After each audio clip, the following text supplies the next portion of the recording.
Hello, I am Devin Moore, Humanity Rising Ambassador, founder of the Race to Speak Up anti-bullying organization, and your host of Humanity Rising's Mindful Connections podcast. We partnered with Open Mind Health to bring you mental health professionals from across the country to educate and give you advice in real time on subjects like today's topic, which is empathy, self-confidence, and respect. If you have any questions during the episode, feel free to just put it in the chat, and we also will have Q&A at the end. Joining us today is Brenda Campbell, a licensed independent clinical social worker, licensed in Washington, D.C. She especially enjoys working with teens and young adults who are experiencing stress, anxiety, and depression. Her clinical approach includes cognitive behavioral therapy and acceptance commitment therapy, which allows clients to accept their thoughts, feelings, and make choices about how to align these feelings with their values. Hi, Brenda. How are you doing today? Yes, Devin, how are you? I'm doing very well. Thank you for joining us on this podcast. And also, I want to re-say it again. I know we was talking before. This is the second episode of Mindful Connections. So we have an amazing talk, everyone. We're going to have an amazing talk. Are you ready, Brenda? Buddy. Awesome. Okay, so my first question for you is, so Brenda, you've worked extensively with teens, young adults, and service members.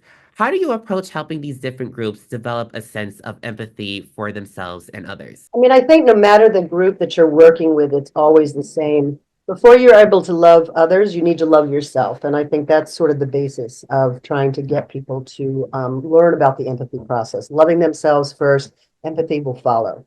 Awesome, awesome. Okay, and so how would you define empathy, and also why do you think it's important, or really just such a crucial element in both therapy and in daily life? Yeah, I mean, it's really the ability to understand someone, understand their feelings. It's sort of like stepping into their shoes and seeing through their eyes what is happening, what their perspective is. So it's really acknowledging that, being present with that, active listening with that, so that you have an understanding about what their experience has been, even if it's not an experience that you've had before. Okay, I see what you're saying, and you know something, I'm kind of just gonna take a little dive right now when I say this. I really do honestly feel like more people need to work on empathy as a whole, just because, I mean, and we're not going to go into politics right now, but when it comes to just the climate that we're in right now, we're seeing a lot of negativity. And I think one of the best ways to combat that is with positivity. That's something I tend to say a lot within my own organization, Race to Speak Up, as well as with working with Humanity Rising. But do you think that it really starts with empathy to create positivity? Oh, I mean, I think the two go hand in hand. I think the more that you have a positive attitude, the more you are able to connect with people. So I really think it's both sides of that coin.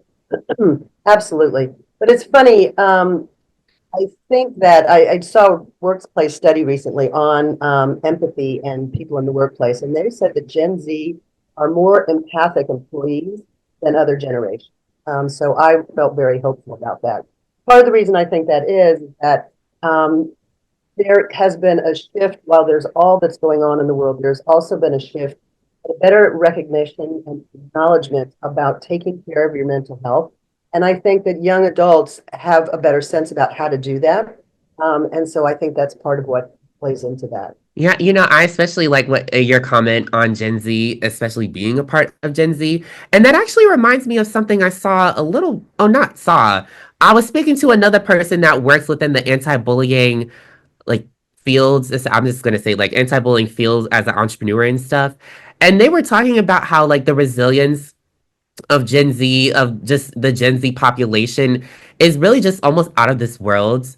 Kind of like they're fine with standing up. They're fine with, saying this is wrong or this is wrong, and not taking no for an answer, also, which I do definitely, I mean, granted, might introduce a little bit of bias because I am from Gen Z, but I think that's one of the things that we need to do when it comes to anti bullying, or excuse me, to bullying or bullying prevention, is standing up. And so I kind of want you to talk about the bullying aspect, and then we'll also go into the other themes. But I kind of want you to talk about how bullying relates to your work, what you've seen, and also the importance of standing up. Yeah, absolutely. And I was listening to a podcast with Sarah McBride. I don't know if you know who she is, but she's the first trans female elected to the Congress. And she Yeah. And so she gave a quote. Am I ever going to? I put it on. I love putting things on post-its that I love. Said everyone has just a little bit of courage. No one person has to be the hero. And I just thought that was so impactful that everybody is able to stand up and say, you know what, that's not right. What I'm seeing isn't right. Being able to say those things, being able to explain why those things aren't right, I think is really, really important. I actually appreciate you bringing up her specifically because I remember seeing a clip on social media, and it also kind of goes with resilience. Basically, there was another political figure. We're not going to go too much into politics right now, but I do want to bring this up though, because it shows resilience. And she referred, oh, excuse me, and that man referred to her using he/him pronouns, which obviously is incorrect and very much just wrong on so many levels. Um, and so, oh no, he referred to her as like Mister. And then her way of getting back at that while continuing the conversation, because it really shouldn't have even focused on that, is by calling that man Madam. And like it stopped everything. It showed resilience. It stopped everything. It showed, like let me stand up for myself. Let me go and be who I truly am and authentically am. That's another component I think also. Okay, I'm trying to lead that into your acceptance commitment therapy because I literally am learning a lot about that in my counseling psychology right now. Counseling psychology class. Guys, I am a psychology major. Can you talk about that and talk about the ways that you use it? Yeah, I mean, and I think it really goes nicely with CBT as well. And it really is learning to have some psychological flexibility ability about learning to accept your thoughts and feelings without fighting them so that you can make value-based decisions about them. The hardest part about that is recognizing those things without fighting yourself. I use the term a lot, no judgment. Judgment is not a good thing. And so I think that that's something that's really, excuse me, important in sessions is to very early on help identify some of those barriers, some of those negative self-talks and negative self-images you have, and being able to learn to reframe them using some CBT. I'm glad that you brought up judgment as being a barrier because my next comment, or excuse me, my next question was going to be, in your experience, what are some common barriers that prevent people, especially teens and young adults, from feeling empathy or respect for themselves? Yeah, and I think that that goes back to being self-judging and self-critical about things. I'm so sorry, my allergies are bothering me. I understand. That has a lot to do with it. And some of the ways to work with that is to use some CBT techniques to try to identify them again without judgment and then make some of those decisions. So yeah, I think that that's a really important thing. The judgment is something that you really want to work hard on, and you definitely can. There are techniques that I use. There's one technique that I like to use called the fact or opinion exercise, where you can kind of identify things. So you give somebody two statements. So um, I watched a show instead of doing my homework. Is that a fact or an opinion? Oh, well, that's a fact. And with that same message, saying to yourself, I'm lazy. Oh, then that's an opinion. So somebody faxes a friend of theirs, and a half hour later, they haven't gotten a response, and they say, my friend must be mad at me because I didn't hear back. Fact or opinion? Uh, what would you say actually? Because now I feel like that one's a trick question. Well, it's meant to get you thinking. So opinion, because you don't know why. The fact is, you texted your friend. That's the only fact. What you're interpreting it as is that it is also a fact that they must be liked.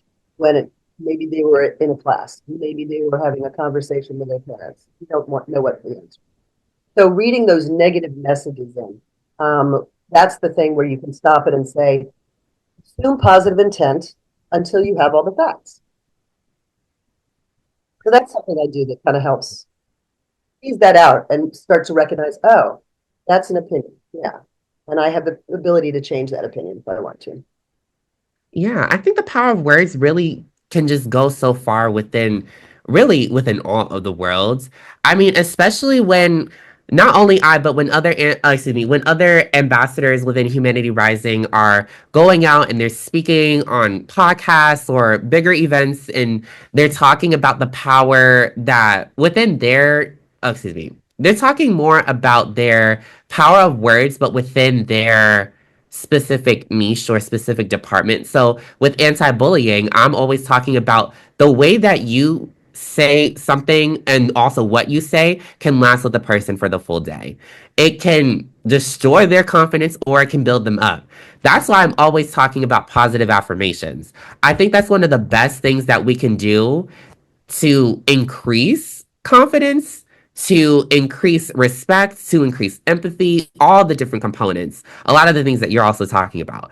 Because when it comes to positive affirmations, it could be as simple as writing on a post it note, you are intelligent or you are amazing, and sticking that on your water bottle. I literally have a UMD water bottle here. Like sticking that on your water bottle so that you see that every day and you're like, okay, I feel a bit better, that raised my spirits and stuff. And so when it comes to your work, when it comes to self-confidence, I'd rather you more so just talk a bit more about the role of self-confidence in overcoming challenges like anxiety or depression, and also just further explain how you help clients build this confidence in therapy. Yeah, I mean, you start by building a rapport with somebody. You start your empathy skills. You want them to feel comfortable so that they're sharing with you. And then you start to look at different scenarios, things that they're upset or concerned about.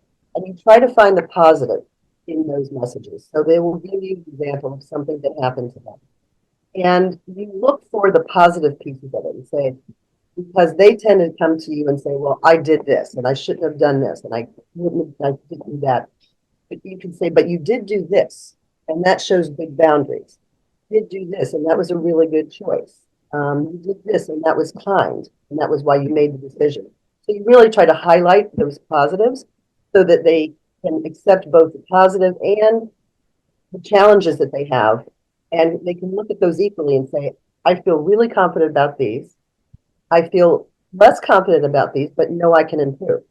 I think that's a great way to face things. Something I noticed a lot. I'm not trying to sound super negative right now, but this might sound negative. I'm not going to lie. Sometimes I just see when people aren't facing things head on, it's almost just like avoidance is easier. Like avoiding the problem because people are terrified of confrontation. I see that a lot within friend groups, and unfortunately that leads to a lot of friend groups breaking up. I mean, take a look at I know I'm in college right now, so it's like for college students, if you're on here, take a look at your friend group from freshman year versus now, or even high school. Take a look at your friend group from freshman year versus your senior year, or whatever stage you're at after freshman year. You know, there's a lot of components that go into who you are, and it kind of and who you want to be around and stuff. But I think we need to also look at the fact that though not everyone does this, you can't avoid the issue. You can't avoid the problem with bullying. You can't avoid it because unfortunately it happens within so many communities and stuff. Or even when it comes to therapy, I heard there's something I learned in my class. This is more of counseling psychology, where it was like transference and countertransference. I know the definitions, but I'm gonna mix up which is which. But essentially within those, it's like one of them is the client who is talking to the therapist, and they use like their trauma that they have for like other authoritative figures or parental type of figures, and they kind of like put that onto like the therapist, which leads them to not really wanting to speak or kind of holding out on them. Or the other side of it is like the therapist brings in their preconceived notions or their prior knowledge because of their client may remind them of something or some other thing, and then that also influences the relationship within the therapy. I don't know where I was going with that, but I just wanted to bring it up. Sometimes I like to bring up some topics within my class, but I wanted to talk because I think it kind of deals more with mindfulness and being mindful of what you doing, what you're doing, who you are, and who you can be for yourself and for others. So how do you incorporate mindfulness and gratitude techniques to help clients cultivate a more empathetic and a more positive outlook on themselves and the world around them? Yeah, I mean, I think trying to infuse mindfulness techniques and exercises and also gratitude is really a way to help build the self-esteem. And it also helps keeping you focused on the positive, right? There are some things that you want to work on, but again, don't beat yourself up about that. Don't judge yourself about that. That is just an area where you want to improve. And so mindfulness really helps you stay grounded in the moment, especially if you're feeling some depression or anxiety issues. It really helps you to stay grounded in the present moment with something that feels positive or is making you feel positive. It could be a message, it could be a mindful walk that you would take. I like to take walks in the morning, and a mindful walk is that I'm very aware. I'm aware of all of my senses. I may take a picture and post it because it's something that just brought me joy when I saw it. So I'm really right there. I'm not worried about what I have to do after the walk or what happened yesterday. I'm right there with nature, with my body, and tending to that. So I think that that's really helpful. Um, in terms of gratitude, I start with a phrase that I used in my personal experience when I was starting to do more mindfulness and gratitude work. One small positive thought in the morning can change your whole day. Um, and if you get up and you do that at the beginning of every day, and it can be really small, maybe I'm getting dressed and I'm running late and I don't want to have to get in the car and drive an hour and a half. And then my husband brings me a cup of coffee. There it is. There's my gratitude. There's my one positive thing that I can start the day off with.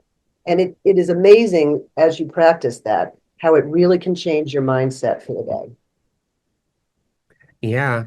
Yeah. You're speaking my language right now because all I'm hearing is positive affirmations. All I'm hearing is positivity, which is good. You have the power. You have the power, actually. Yeah, let's keep it at that. You have the power. You can create a more positive day for yourself, or that one positive thought, that one positive thing can really change the way that you look at the day, go through the day. It can go very far. Also, really quickly, I would like to just for any new people that join the podcast call right now, feel free to put questions in the comments, but we'll also have a Q&A at the end. But feel free to put some questions in the comments, and I can also ask them throughout the podcast. But so, moving on, for individuals who struggle with low self-esteem, what steps do you recommend they take to begin fostering a sense of self-respect and confidence? Yeah, I mean, again, I probably sound a little like a broken record, but I think being able to have them accept who they are, all of it, and accept it without judgment, accept it as who they are. And there are areas that you want to work on, and there are areas that you're already very confident in. But really, again, acknowledging and focusing on these are great, these I feel really good with, these I struggle with a little bit. Okay, great. And now we're not going to beat ourselves up. We're not going to say that was dumb, that was stupid. Nope, these are the things I'm going to take a journey with until they meet my goals of who I want to be. And in your work with young adults, do you see any emerging trends when it comes to how they understand and express empathy, self respect, and self confidence? Trends. Like I said, I think for folks that I've seen and folks even like that are in part of this education or in this organization, that they are more willing to speak up. They are more willing to speak up about their preferences.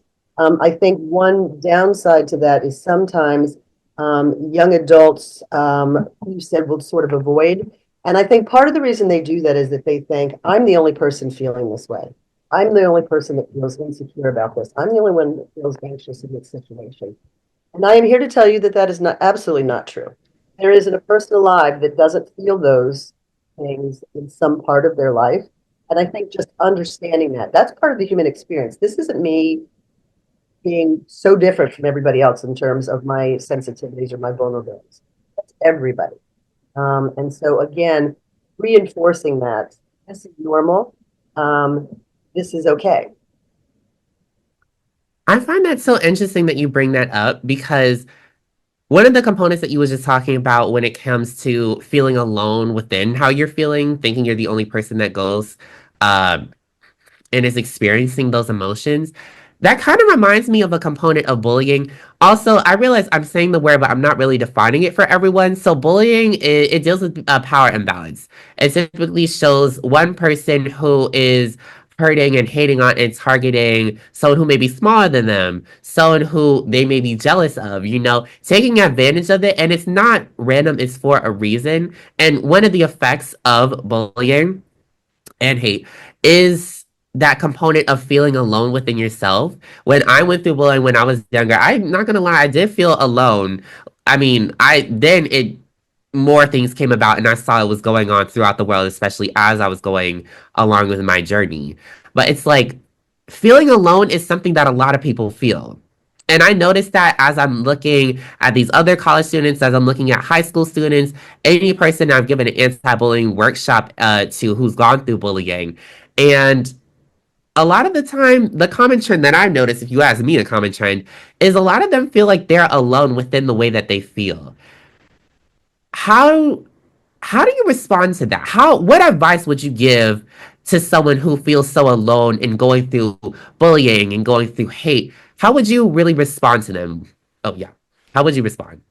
I think I would encourage them to find places where they are accepted, that they feel part of the group. And, you know, I know you're going to ask me about social media. I might just launch into that now. Social media is there, right? It's ever present. Everybody uses it all the time, probably too much. But when you're looking at social media, be aware of why you're looking at social media, what you're looking at, for how long. Find your tribe there. There are so much positive in social media. There are so many positive podcasts out there. Find those things that lift you up, and you will find your tribe, and you will feel less alone. Exactly. Social media truly is there and it's growing. Instead of cyberbullying, why don't we get rid of that and use the internet for something good? Because when I'm seeing all this negative, it's almost as if people like negative more than they like positive. And that's something I've been saying since 2018 when I started my organization. People like focusing on the negative because it's more interesting to them, because it's something to talk about. That's why gossip happens in schools because it's usually a negative thing. People like to come up with stuff and then it just goes and blows out of proportion. People like that negativity, but why? Let's dive deep into your mindset because we need to that person's mindset because we need to understand that positivity is a powerful force. It helps, it supports, it uplifts. We need more of that. That's why we have therapists, social workers, licensed independent clinical social workers. Like we have people who are helping guide their clients, guide people in a better light. We need more of that. Don't you think? Don't you think? Absolutely, absolutely. Yeah, no, you really do. And yes, there is a lot of negative out there. And yes, the human mind is probably a little more attracted to negativity, for a variety of reasons. And that's not to say that you're going to ignore all of that because it would be impossible to ignore all of it. I'm just saying find something positive, especially to start your day off with. Find some positive things. Find some Instagram posts that just have nice positive messages, that really reinforce and can be your own mantra or your own self affirmations that you can. Then you'll feel a little bit more grounded and in a good headspace so that you can deal with some of this other stuff that'll come up inevitably. Yeah. And so I want to actually shift into our last question. Believe it or not, a lot of the extra questions that I was asking you were people privately messaging me their questions actually. So we kind of actually did a little bit of Q&A during the podcast. So and thank you everyone for sharing some questions as well. But I want to transition into our last question, which is how can empathy and self-confidence work together to help navigate life's challenges, and why is it important to develop both qualities simultaneously? Because I think when you're on a journey, especially if you're in therapy, both things are sort of happening at the same time. I think that as you are building up your self confidence, because you are accepting yourself as you are, and then you are making the choice to work on the things that you want to work on, that then produces somebody who's empathic because they, first of all, there should be role modeling and they should be feeling empathy from their therapist. And they are then learning how to do that with other people. Once you learn how to do it with yourself, then you can start learning how to do that with other people. Well, Brenda, I want to thank you. Everyone, let's thank Brenda. Brenda, I want to thank you for joining the Mindful podcast, Mindful Connections podcast, and really giving your insight on this topic. I think it's very important. I also hope to see you in a couple, maybe few future Mindful Connections podcasts. You have a lot of topics that you could talk about, honestly. So, Yeah. Awesome. And as also to everyone listening, watching this during the live podcast and also afterwards, thank you for joining. Thank you for watching. And remember, joining the Humanity Rising movement means that you can receive service hours for watching the Mindful Connections podcast and completing the after podcast episode survey. That's all done through interview, but all you really need to do is to go to Humanity Rising website, humanityrising.org, and you'll see everything there. Everyone, let's be mindful and rise up for ourselves and for each other. All right, everyone. We will see you on our next episode and have a good one.